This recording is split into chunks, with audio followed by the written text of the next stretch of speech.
All right, good morning. It is Thursday, May 8th, 2025. Rob Browne, Brendan Martin, iced coffee. I've got mine in a Bim Bam cup. Get down to Oxford, Mississippi. Got an unbelievable big breakfast going on right now. Burgers, awesome food, wings. Burgers? They Bim Bam burgers and breakfast in Oxford, Mississippi. Wow. And that is an awesome place. Hey, lot to do today. Take out your cellular, take a picture of the QR code for us here on X, Twitter, and YouTube.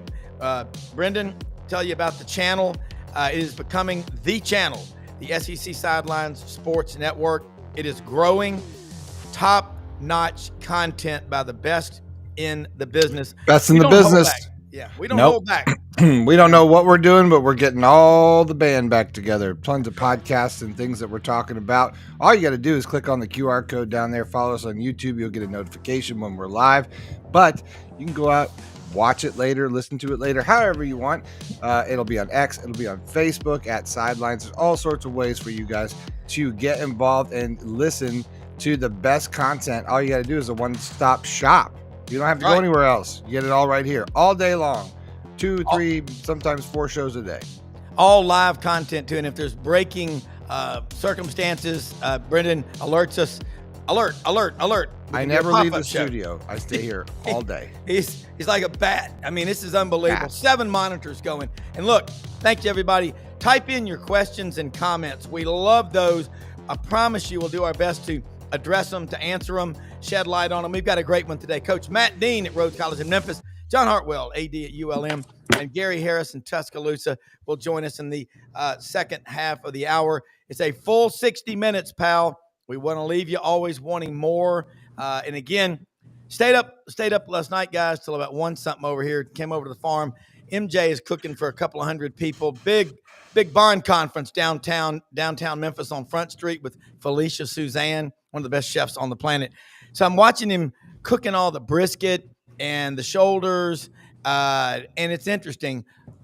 Blue, you want low and blue, 225 and blue. That's what you want when you're cooking brisket, when you're cooking barbecue. And they're going to have all these people from New York coming down here, and what they will say is, we don't get barbecue. New York. Yeah, New York. Get a rope. That's right. Let's say hi. Let's say hi, John, and let's say hi, Matt. John Hartwell, Matt Dean, and there you go. Matt, guys, I'm excited. Thanks, guys. Rob's a little excited this morning. I'm fired up. Guys, I want to get the first strikeout here, the first pitch from the mound. Want to start with Tony Barnhart was on here with us yesterday.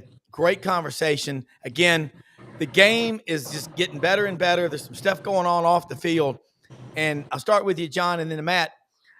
All the stuff going on off the field, there's got to be some solutions and things that are being worked on that we're not hearing about that you can tell us about. So, John, let's go. How are we going to save college football, college athletics? Yeah, I don't know if it's saving it, but there are a lot of people trying to tweak it right now. I mean, hot off the press late last night.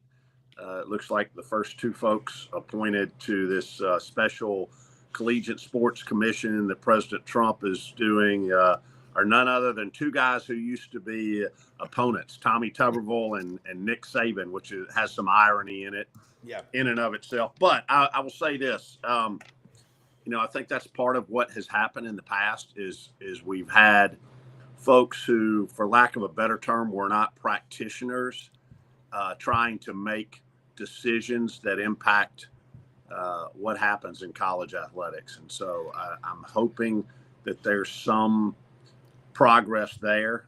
2 other fronts happening, and I'll just read this so that I'll get it right. An updated filing made Wednesday in the House settlement case around roster limits will see schools be, quote, permitted to grandfather in a range of athletes. 1, those currently on a roster. 2, those athletes who have already been cut this year. And 3, those high school recruits who enrolled at a school after committing to a roster position only to see it eliminated, end quote. The revision, again, in quotes, is not mandatory, but is at each school's discretion, end quote. So what does all of that jargon mean? Yeah. It means there's probably not going to be the roster limits for the coming 12 months. In some respects, are going to be just like they were before. I mean, they're not necessarily roster limits, although there are some in terms of who dresses out and things like that.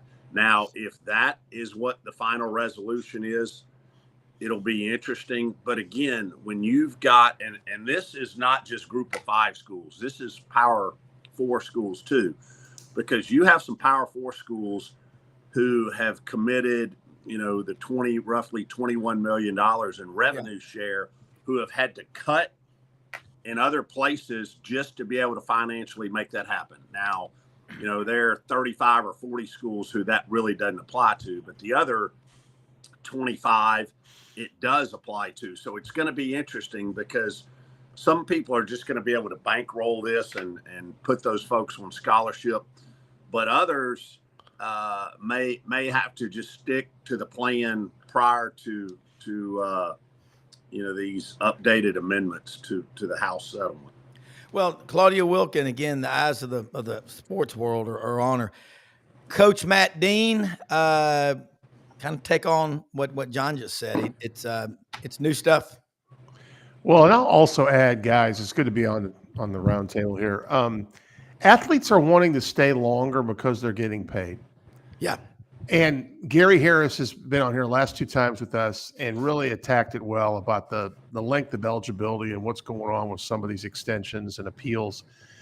So I do think, from my perspective, the athletes stay longer, they get a couple extra degrees, and then they know that some of these guys are not going to get drafted. So why wouldn't you want to get paid? That's ultimately, if you want to be a pro football player, they're getting paid in college now. So it's created a situation where not only do we have to learn how to fix it, maybe from a capology side of things, but what's the true eligibility norm? What are we looking at? And another piece of this, revenue versus Olympic sports. At some point, we have to make a bold statement and basically say, if a gymnast, and there's some great ones in LSU that are making a lot of money on NIL, can go out and get NIL the true way it was designed, fantastic. But if your sport is not a revenue-producing sport, okay, do they need a cut of the pie, John? But then again, that's when the lawsuits are going to come in if we ever make that distinction, I think, because then we're going to face some backlash in equity in Title IX. Your thoughts on that, John? Yeah, I mean, Title IX is kind of the what's behind door number 3, right? That a lot of people are not talking about right now. They're saying, "Hey, this is all driven off of broadcast and television rights revenue, and where the revenue is, and this is no secret. Roughly 80% of the revenue doled out by ESPN or CBS or Fox or whoever." Is allocated toward, the value is in college football, right? Or the brunt of it, and then men's basketball, and then you get the trickle down effect of women's basketball, a little bit of baseball, and you could argue there's a fraction in the SEC and a couple other leagues for gymnastics, but it's there's still a lot up in the air, but. The third prong that I forgot to talk about, I talked a little bit about the Presidential Commission. I talked about the latest on the House settlement. But the other thing that is percolating out there is as it relates to Division I athletics governance.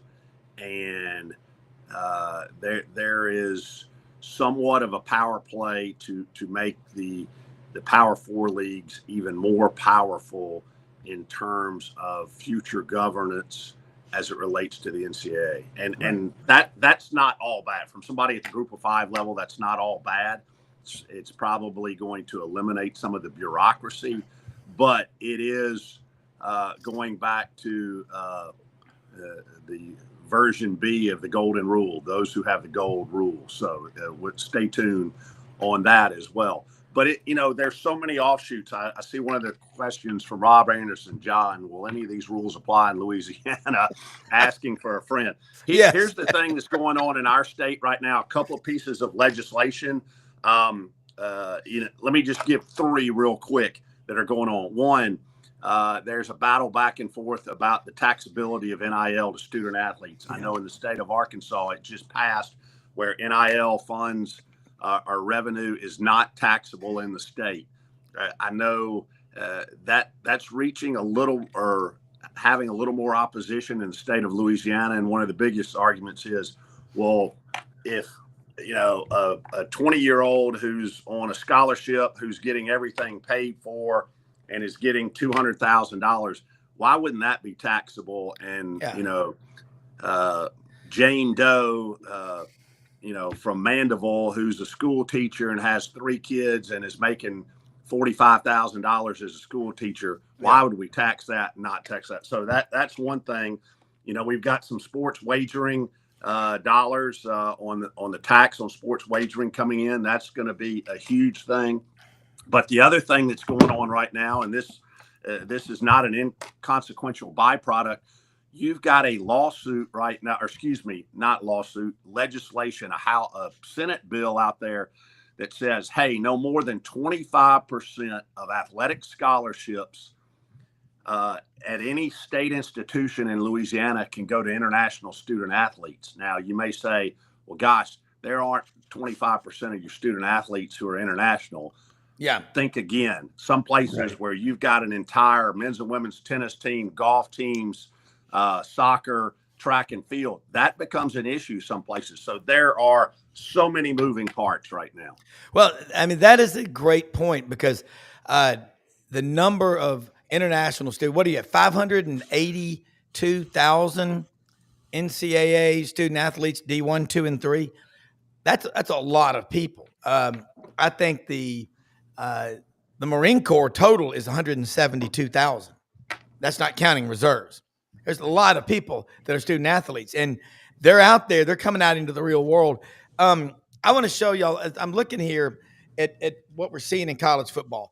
With all this NIL, there's questions like, hey, does that mean that everybody's going to be on an equal footing, because anybody can spend money? Well, Andy Staples, top 25, you can call it. It's not a way too early because that's always the night of the national championship game in January. But he's got Texas, Notre Dame, Clemson, Penn State, and Ohio State. Doesn't sound like any new blood there. The next 5, Oregon, Alabama, Georgia, Illinois, and Florida. Illinois, kind of new to the party. Red Grange, Dick Butkus, they were pretty good back before TV. But they were great players. Texas Tech. Now, that's a school, John and Matt and Brendan. People better pay attention. They got a great engineering program out in Lubbock. There's more cotton grown in America from Altus, Oklahoma to Lubbock, Texas than anywhere else. The only other place in the world where they grow more cotton, and that's a lot of money, is in the Yangtze River in China. There's a big engineering school. Texas Tech has got money, and they are getting serious about NIL. Number 12, South Carolina. 13, Auburn. 14, SMU. They rang the bell last year at SMU. 7 days, $151 million. LSU, 15. Yes. Arizona State. God, Kenny Dillingham. The job that guy, who is he, 34? That's Doogie Howser, isn't he? Just grown up. The guy's amazing.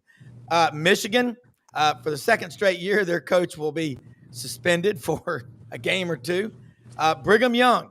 By the way, guys, last year I read an article in a national publication that said of all the new schools coming into the Big 12, which school is least set up to do well? You know what it was?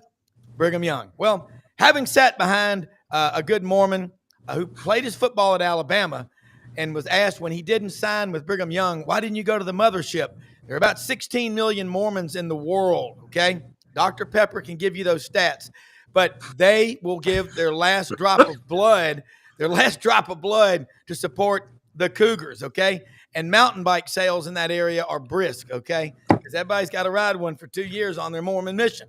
All right, Ole Miss 19, Miami 20, Tennessee 21, Nebraska 22. Here's a question. Saturday, when the Oracle of Omaha, Warren Buffett, said he was stepping down as the CEO of Berkshire Hathaway, his net worth $134 billion as he pulled in the same house he's lived in for 60 years in his 2017 Cadillac, and his wife drives a 15-year-old Ford Explorer. built to last. How much is he going to leave Nebraska? He's a big Huskers fan. 24 Iowa State, 25 Louisville, and 25 the Iowa Hawkeyes, who, by the way, a little bit of trivia here, folks. Top 20 college football programs with the most active NFL players in 2025. Iowa's tied for 16 with 34 guys in the NFL. That's pretty damn impressive. Look, I think what this is showing us, guys, what do you think? That we're seeing good football, at least projected, all around the country. I don't want to see the SEC and the Big Ten just run away and you got to get a telescope to find third place. Do y'all? I love seeing the game good. I want the SEC and my schools to win, but I want your school to do well. I want your school to do well. I want the Gators to do well. This show benefits from the SEC doing well. Anyone? Hey, Matt, I just want to know how many of those 34 NFL guys are offensive and defensive linemen. Is that 31 or 32?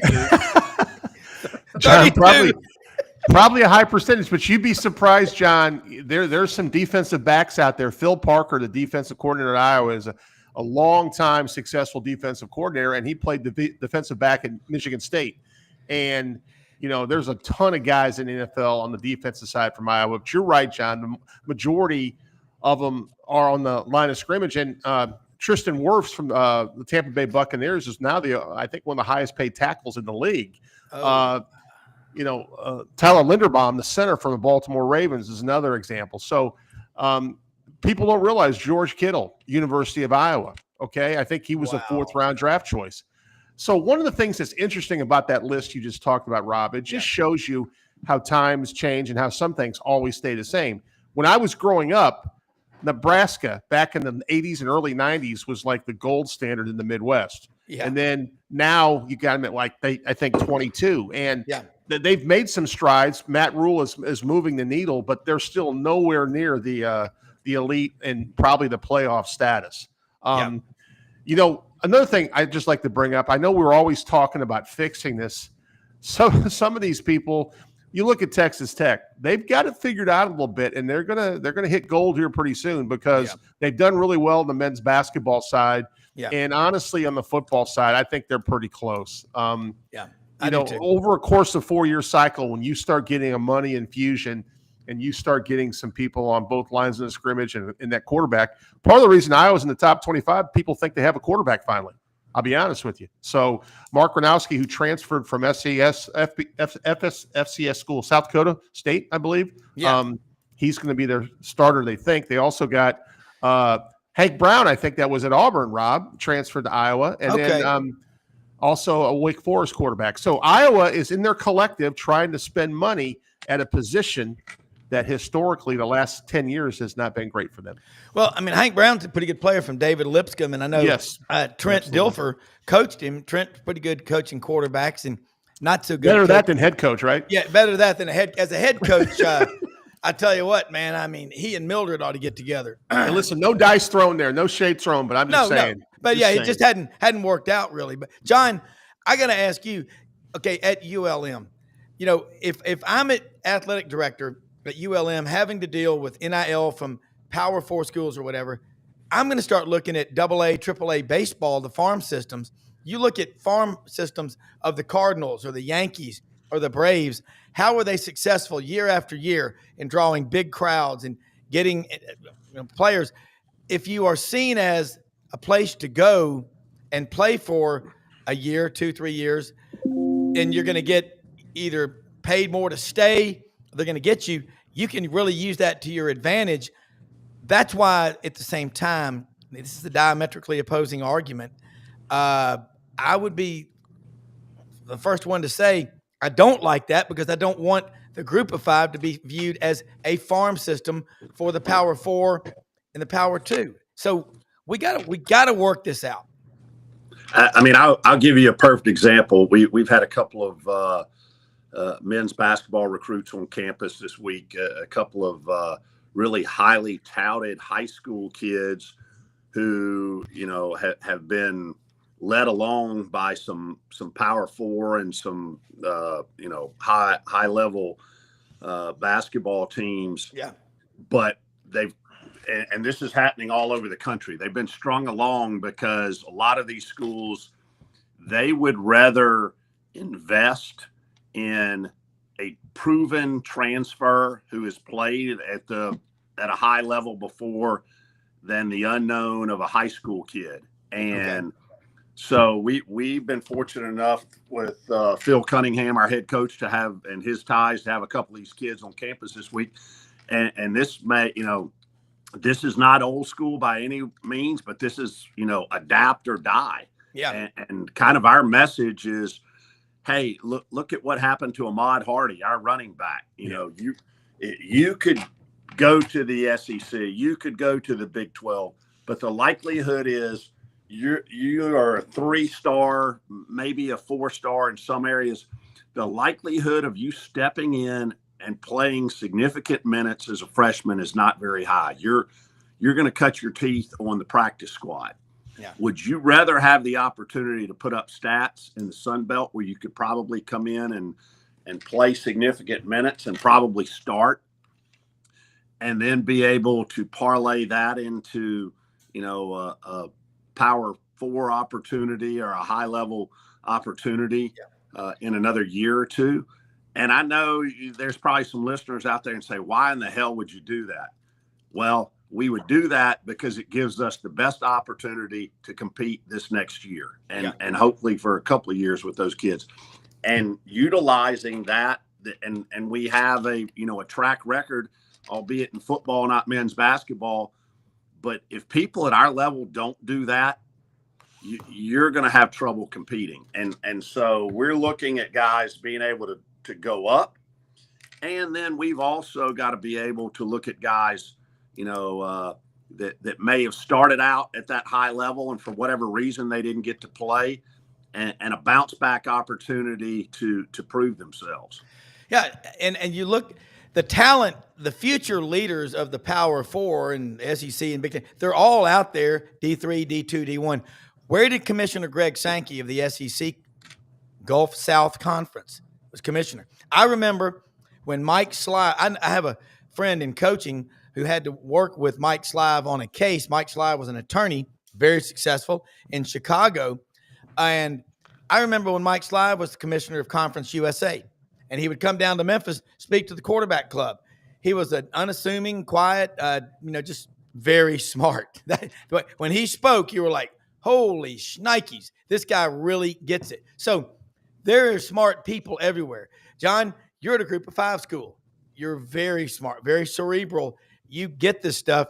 I was thinking about it today. The first time you came on was August 31st of 2022 when y'all were in Tuscaloosa from Utah State at the time to play Alabama.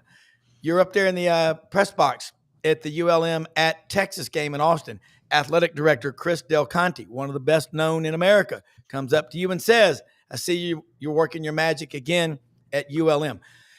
Here's a question from Gil Lawson. How young is too young for these high school football players start getting handlers or representatives? Can someone approach a 9th grader and start the nonsense? Let me just say that Sammy the Bull Gravano, we're going to get him on this. I think he's still alive. But you think about it. AAU basketball. In 7th and 8th grade, I remember when my kids were playing, suddenly you see these guys as tall as Matt and Brendan and John. By the way, I have the tallest panel of any show, I'll say, out there. 6'3", 6'7", 6'4". I'm 8'3". But you start seeing these guys with new shoes every week, and they're in 7th and 8th grade, and you're going, oh, yeah, like he's in 7th grade. What's he doing wearing my Harvard tie? Like he went to Harvard. Remember that Trading Places when Dan Aykroyd saw it? Yes. What do y'all think? But I think they're getting to him way before 9th grade.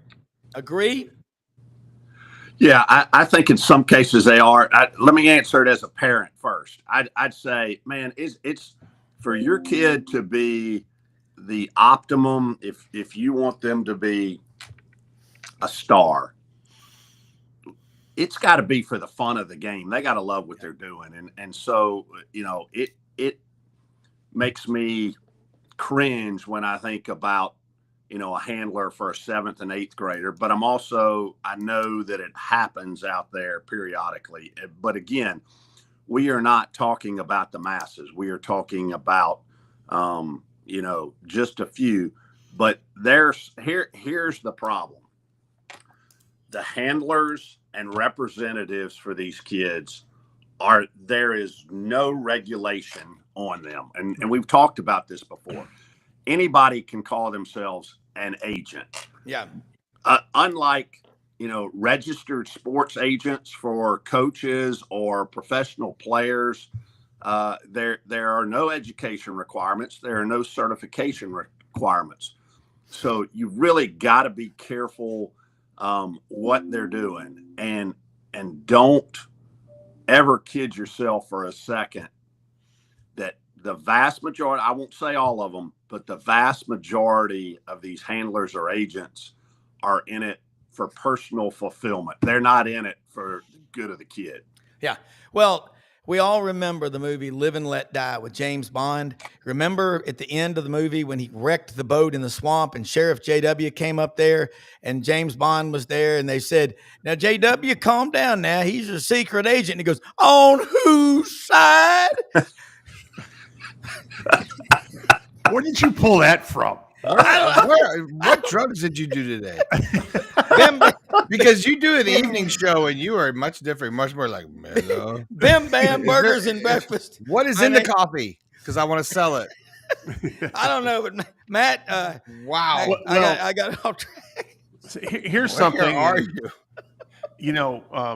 I was at an event, back in the coaching world. So I was at an event this weekend watching games, which is just an interesting ordeal.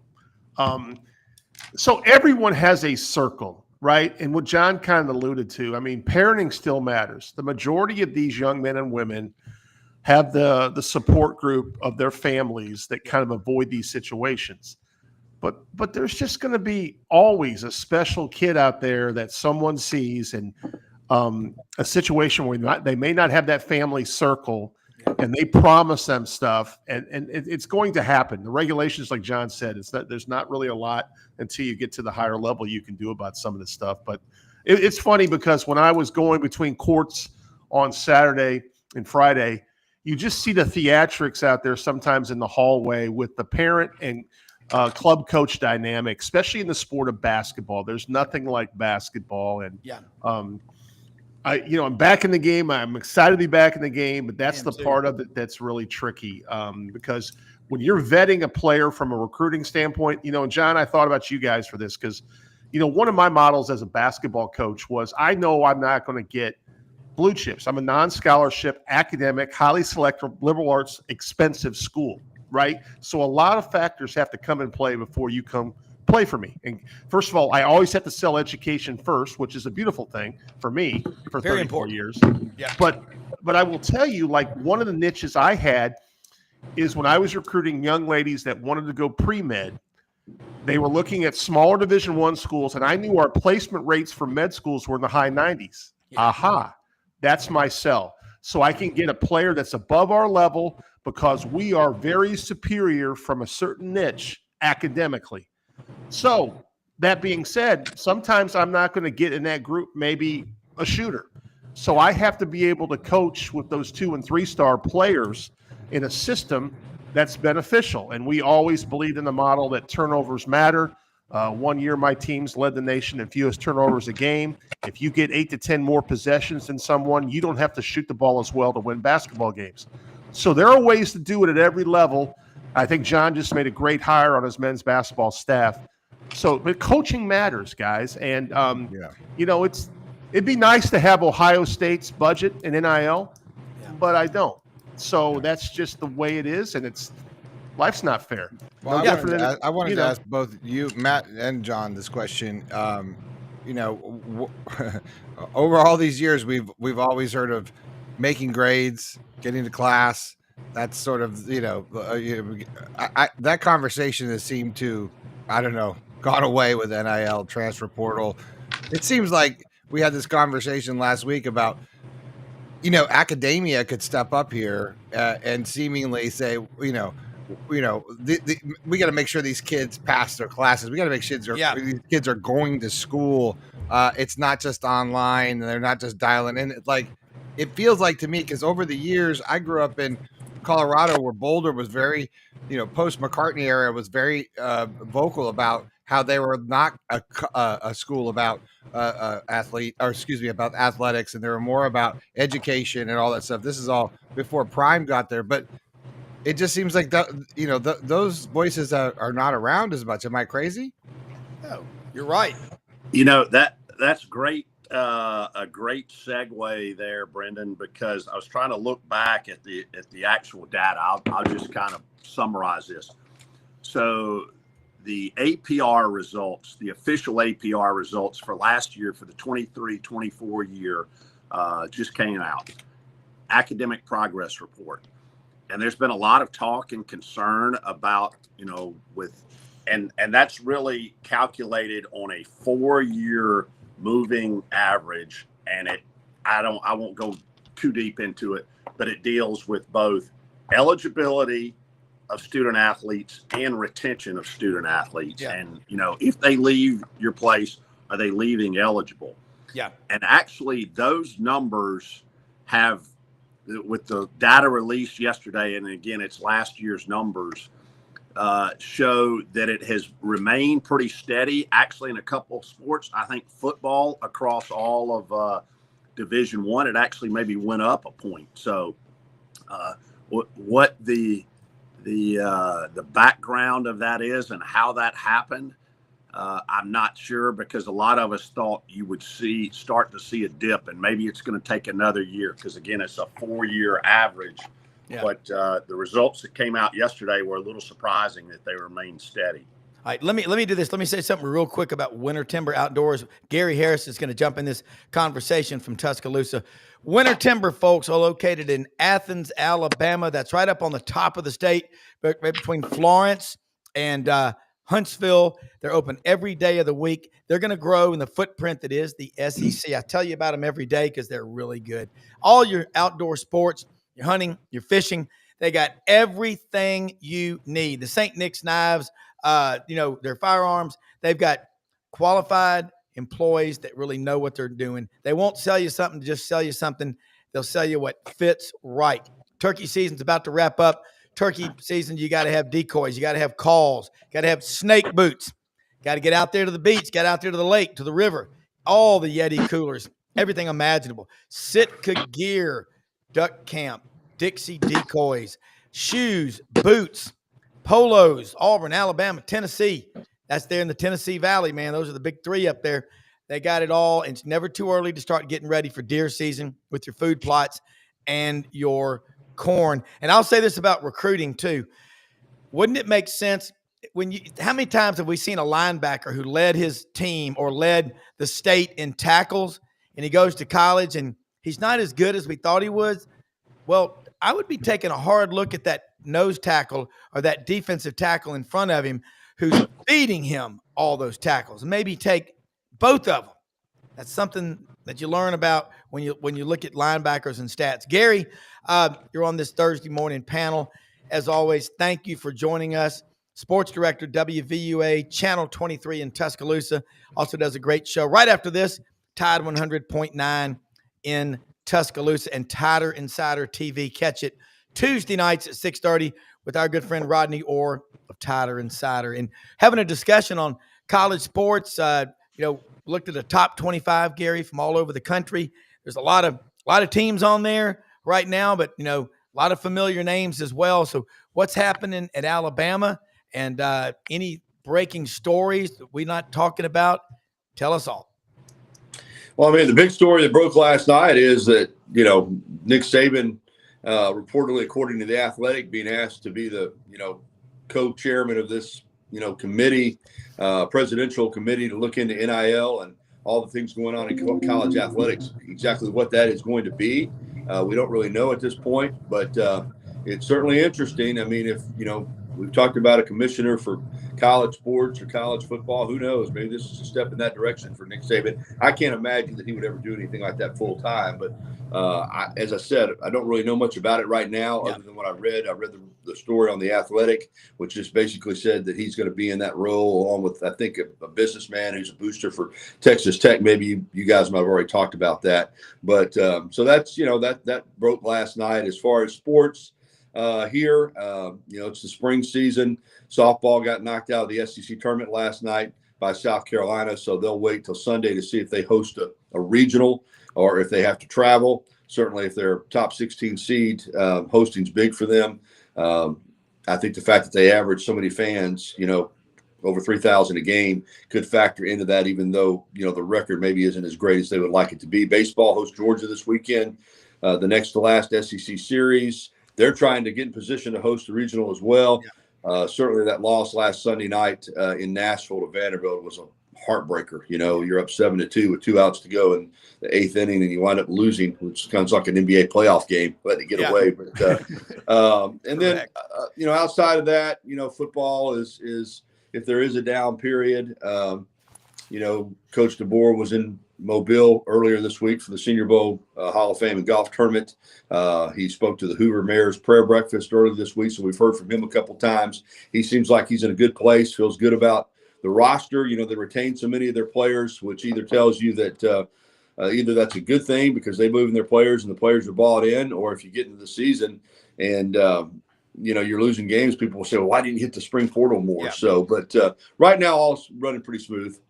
The interesting thing, it seems like Alabama, when Coach Saban left last year, that's normal. You're going to have a lot of players, 31, I think, left. But when Jeremy Pruitt was relieved of his duties at Tennessee, the number 44 comes to mind. 38 players hit the portal, 2 were medically retired, and 4 were released from their national letter of intent. So as far as keeping players this year that Alabama wanted to keep, did they lose anybody? Like last year, Caleb Downs left, and we know about other guys that left, but again, you had a coaching change. Yeah, I'd say this year, for the most part, no, they've retained their roster. Lost some guys to the draft, obviously, and but as far as looking back to December, I can't think of anybody that was just a bombshell. Oh my gosh, you can't, like a Caleb Downs, or Julian Sand or something like that. And then in the spring, like I said, they didn't lose a single scholarship player. Now the flip side, as I alluded to, is that limited their portal. You don't have roster spots available, so you can't dip into the portal. There were a lot of defensive linemen available that other schools scooped up, and Alabama didn't manage to sign 2 tight ends, one from West Virginia and one from Troy, which is an area of need for them. But as we've discussed on this show, and I'm not, I don't want people to get the wrong idea. Alabama's not in the poorhouse. That's not what I'm trying to say. But I do think in terms of total NIL, they're not spending what some other schools in this conference are spending on football or men's basketball or other sports. I think that there are other schools that are spending a lot more. And so when you're trying to stay on a budget, and I saw Greg Byrne last Friday at the Mount Moore Memorial Golf Tournament, we didn't talk about this, but I do think that he is a budget-minded AD. I think that he believes, kind of like we balance our checkbook, Rob, old school people, like, you don't spend more than you have. And I think that, and when you do commit to NIL money, you darn sure make sure you're in a position to follow through and pay those athletes. We've already seen some instances where promises are made and then the student athletes get to the school and the money's not available for them. So I think he runs a pretty tight ship, and I say that as a compliment. And but I think that Alabama is not just, it's not just money being thrown everywhere after players. And in fact, basketball, they're a couple under the roster limits. And if it goes to 15, they'll be even more under. But I do think that one thing they're doing, Coach Oates said this week in Mobile that he expects LeBaron Feiline to stay in the draft. But if he did pull out of the draft, I think they've held some money back for him so that they would have it, because they would love to have him back. If LeBaron Feiline came back, that changes everything for Alabama basketball. I think he's that good.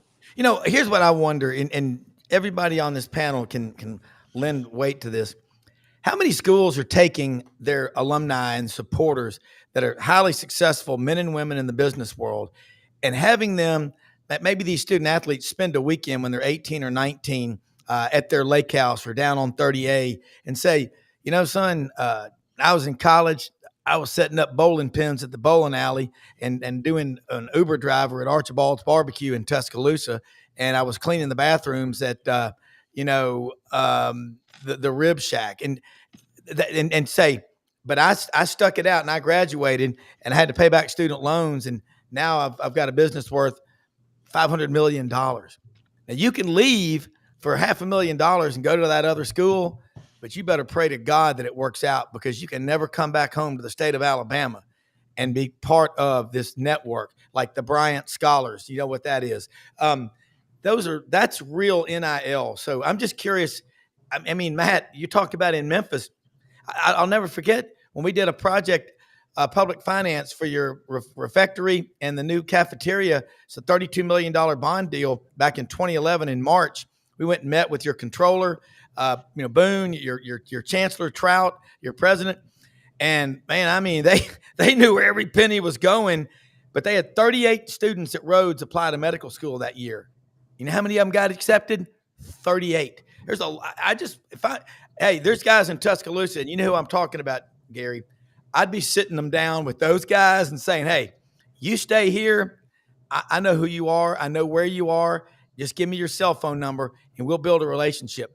And I'm not going to name names, but I know some people in Tuscaloosa that extremely successful. If I'm the Alabama coach, I'm going, hey, could you come talk to our players? That's how you're going to start keeping these guys there. And that $200,000 will seem like pocket change in the long run. Am I on to something, or am I just, again? Well, I certainly think that. And now, again, if they're using local business people, I don't know, but I do know that they have finance seminars, business competency seminars with the players, the student athletes at this school all the time. I'll say all the time. They have them. They have people come in. Again, now whether they're local, who they are, I don't know. I don't know if they're national business consultants or finance people like you, Rob, and all. But I do know that financial literacy is something that they do work with the student athletes on. I think that's a great idea if they're not doing it, like you said, people that have actually lived it, that came through the college system and built a business and so that might be something that they need to look to do. But I do think that they educate the student athletes here regularly, as I think most of these universities probably do, and I'll let the other guys speak to that. Yeah. But I do know that they work with them on that all the time, just like they do with the nutrition and the sleep and everything else. That's one thing about these schools now. If you're a student athlete, you have access to just about anything. Yeah. If you have an issue in your life, they will provide someone to help you with it. Yeah. Yeah. I mean, you mentioned sleep. We one time had Dr. Gary Moss, the sleep doctor, come when I was working at Regents Morgan Keegan. And I need to visit with him. And it was a really good. He came and spoke to us for an hour. He made $13,000 for a 1 hour speech. My wife asked me, how was the speech? I said, I don't remember. I fell asleep. But it was good. But go ahead and answer that question. I wasn't drinking coffee from the magic cup. Yeah, but along the line of what we just said, I want to hear that. To see you. We do the financial literacy things.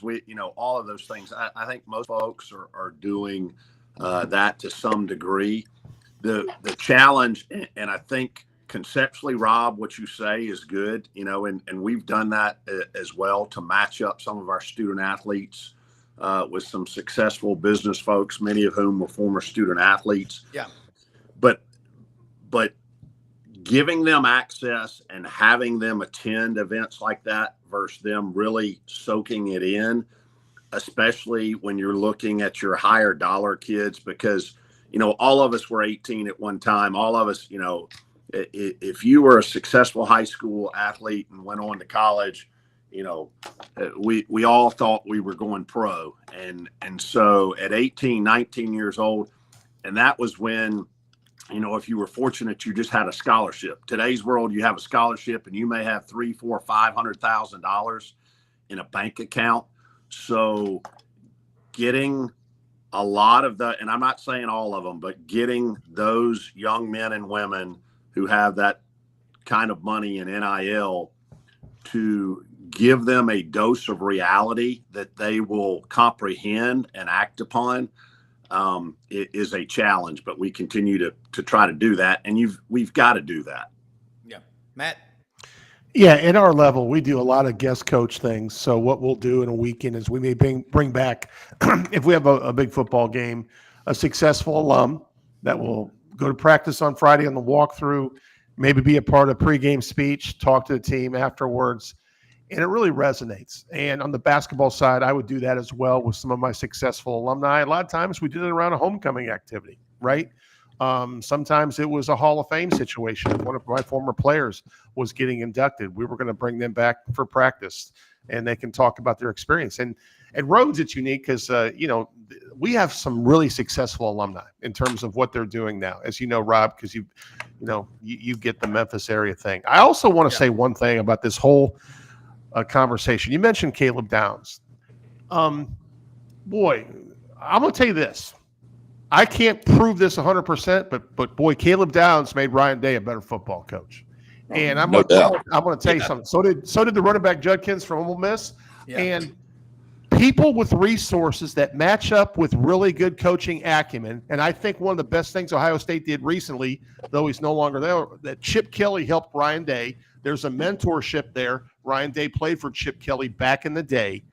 It just was a perfect match because after the Michigan game, we all could agree they were a little turmoil, at least from the outside. But inside, they maintained it. And I've watched Caleb Downs live. I've watched him on TV many times.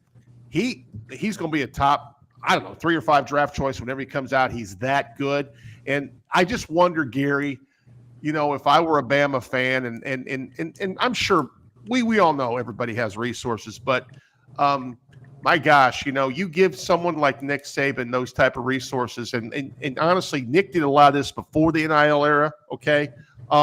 He's the greatest of all time, in my opinion, to coach the sport of college football. I know that's probably easy to say, but there's some great ones. But I just think some of these guys that get all this money, you still have to manage resources and staff and make good decisions on players. And I thought Coach Saban did that for years. And I'm not saying there wasn't a good financial offer for Caleb to keep him in Alabama, but when Nick's kind of like your position coach, that matters. And I'm just telling you, when you lose a couple key guys, you've seen a shift right now. Ohio State's on fire, guys, with recruiting and everything. I'm not sure they're going to repeat because I think it's really tough these days to do it. But, man, if you give the right coach the right resources these days, look what Texas has done with Sark. I mean, honestly, they're knocking on the door of a national championship as well. Now they're going to have Arch Manning in there. It's really interesting these days because back in the old school days when I started in coaching, it was more about player development.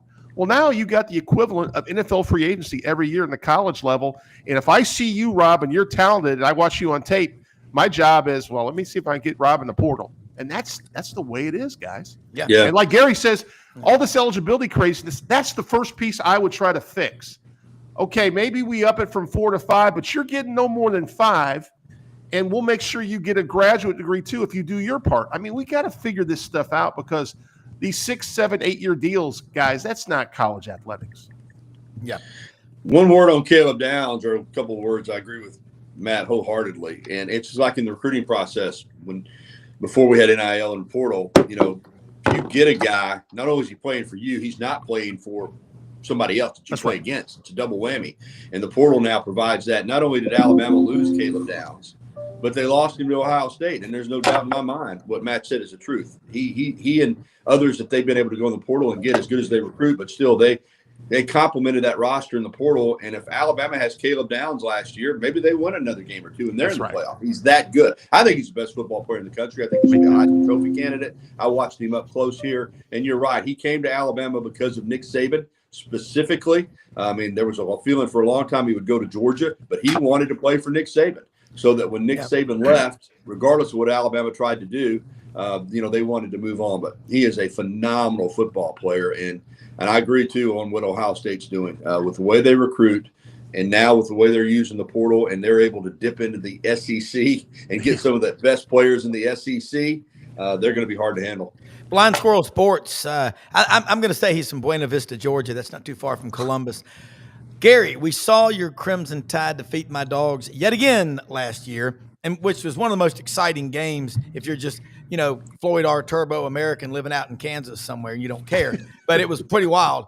But he said, once again, you got my dogs. Does Alabama seem to just have Georgia's number? Well, in the last 10 matchups between Alabama and Georgia, it's Alabama 9, Georgia 1. But in the last 5 years, look at these records. Georgia 61-7, Alabama 58-10, Texas 45-20. Alabama leads the nation with the most guys, close to 70 guys on active NFL rosters. But that's a pretty powerful statement. 9-1 in the last 10 games against Georgia. Yeah, it's incredible. I think the difference now is that Nick Saban's not the coach. That's right. And people are waiting to see if Kalen DeBoer can maintain this. And last year, there's no panic, but that was a disappointment. I said going into the season, Alabama should, if you're in the 14 playoff most years and you were in the BCS championship game a lot when there were just 2, you should be in a 12-team playoff. They did not make it. So, I don't think it's a hot seat deal or anything like that. I think that term's overused, but I think Alabama, if they're not in the playoff this year, then it's going to be ramped up even more next year because of all the things that you're talking about. And they had 2 first-round draft picks this year. Both those guys were signed by Nick Saban. Jalen Milroe was, drafted by the Seahawks. He was signed by Nick Saban. So it's now in the transition to see if Kalen DeBoer can continue to coach and recruit and keep this program at the level that Nick Saban had. Hey, what time is it, guys? 8:57. I got to go.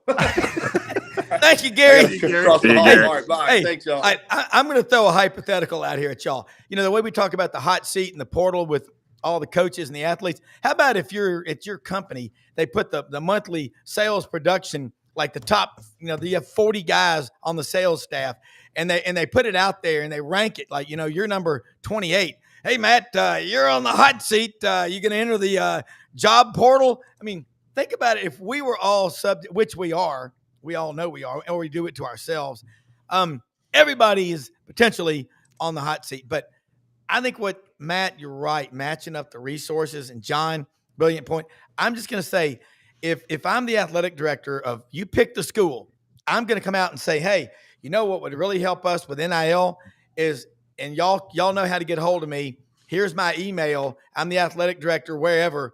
Reach out to me. I want to start partnering you up with our student athletes. John, you got some guy who's got part of that natural gas tranche down there around Shreveport and Bossier City, or all these different places. There's a giant underground natural gas tranche.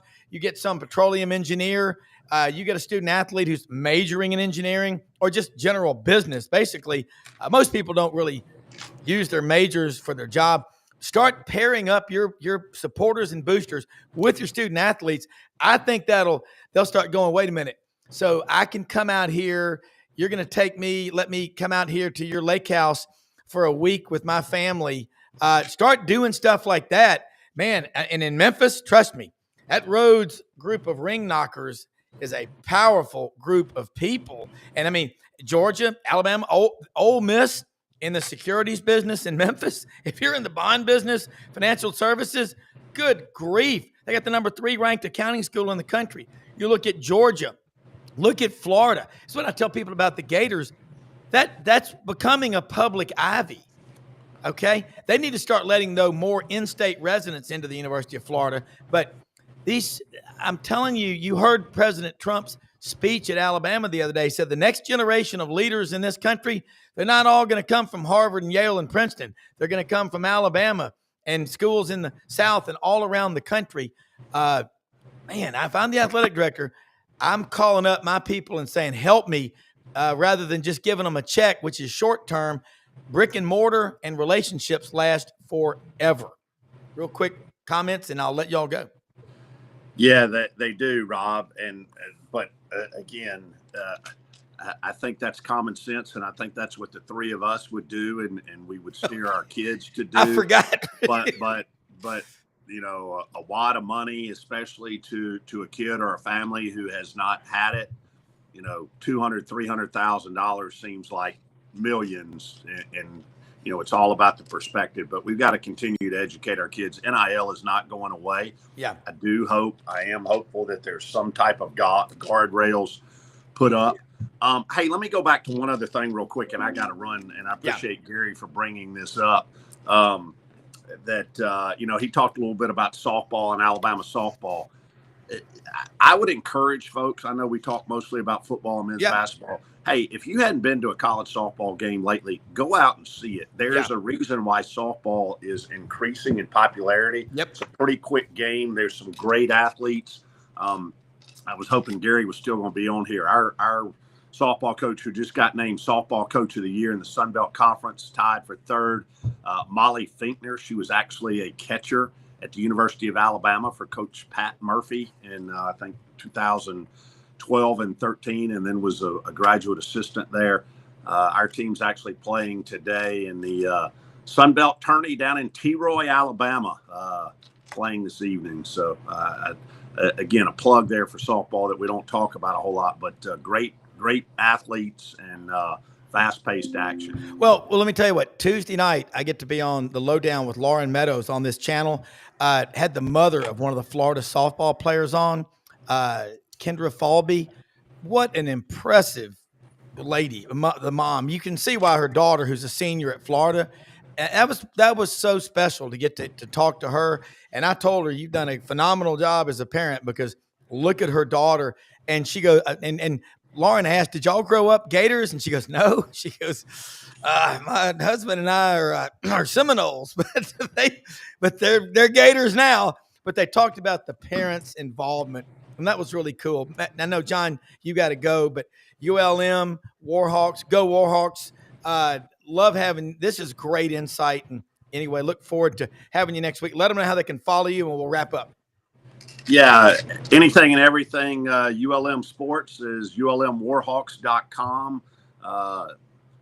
John_Hartwell for X. And guys, as always, it's a pleasure to spend this hour with you guys, and a lot more knowledge than people a lot smarter than me on this show, but I appreciate the opportunity to visit with y'all and have a great week. It's like Robert Schuttle, the hour of power. Take care, John. Thank you, man. See you guys. All right.